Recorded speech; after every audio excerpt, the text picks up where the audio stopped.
সবাই ওই সংসারে নেতৃত্ব দিতে চায়, তখন বাবা কি করবে? তখন বসে ওই 5 ভাইয়ের একটা ভোট নেয়। সেই ভোটটা আজকে কখনো সিলেকশনও হতে পারে, কখনো ইলেকশনও হতে পারে, কিন্তু আজকের এই নির্বাচনের পর এই কথা ভুলে যেতে হবে যে তার সাথে আমি কোন রকম কি করেছি, প্রতিদ্বন্দ্বিতা করেছি, প্রতিদ্বন্দ্বিতা না, প্রতিপক্ষ না।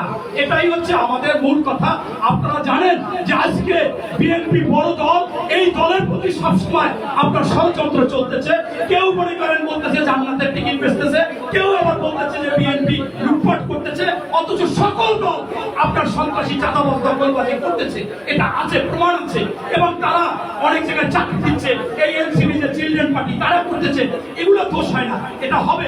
আমাদের নেতা ভারপ্রাপ্ত চেয়ারম্যান মহোদয় তারেক রহমান সে স্পষ্টভাবে এই 5ই আগস্টের পর জানিয়ে দিয়েছে সরকারকে, যারা চাঁদাবাজ দখলবাজ সন্ত্রাসী করে, ইয়াবা ব্যবসা করে, তাদেরকে আপনারা গ্রেফতার করুন, কঠিন শাস্তি দিন। ওনার হাতে তো শাস্তি দেওয়ার ক্ষমতা নেই, গ্রেফতার করার ক্ষমতা নাই, ওনার হাতে আছে বহিষ্কার। এ পর্যন্ত 4000-এরও বেশি বহিষ্কার করেছে। এরপর আপনাদের উদ্দেশ্যে বলেছে যে আপনারা এদেরকে চিহ্নিত করুন, আবেদন করুন, আমি বহিষ্কার করবো, এদেরকে ধরিয়ে দিন। সেখানে তো আমাদের নেতা কোনো ছাড় দিচ্ছে না, দিচ্ছে না। এই জন্য আপনাদেরকে বলতে হবে যে আপনারা বিশ্বাস রাখুন, বিএনপির এই ভারপ্রাপ্ত চেয়ারম্যান মহোদয় যিনি বলছে সেইটাই করবে। আজকে যদি এই বাংলাদেশে আপনার যদি এই বাংলাদেশে আমাদের ভারপ্রাপ্ত চেয়ারম্যান মহোদয় যেদিন আসবে, আসার সাথে সাথে এই সন্ত্রাসী চাঁদাবাজ দখলবাজ পালাবে, নতুবা তাদের স্থান হবে জেলখানায়। এটাই হচ্ছে আমাদের নেতার কথা, এগুলো বলতে হবে।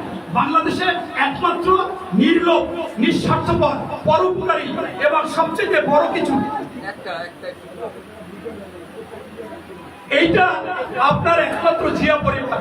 জিয়াউর রহমান ছিল নিঃস্বার্থপর, তার মধ্যে লোভ ছিল না, যার প্রমাণ তার জানাজায় হয়েছে, লক্ষ লক্ষ লোক হয়েছে, তার প্রমাণ হয়েছে পরের দিন সকল পেপার পত্রিকা আসছে, তার বাড়ি নাই, গাড়ি নাই, কিছুই নাই।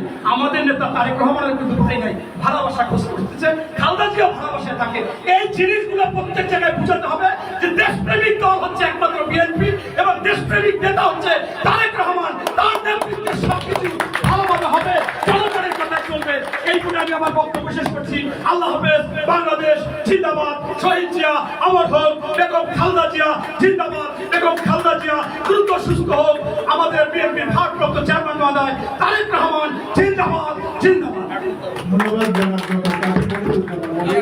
সম্মানিত অতিথি এবং বক্তব্য নিয়ে আসছেন আজকের অনুষ্ঠানে সম্মানিত অতিথি।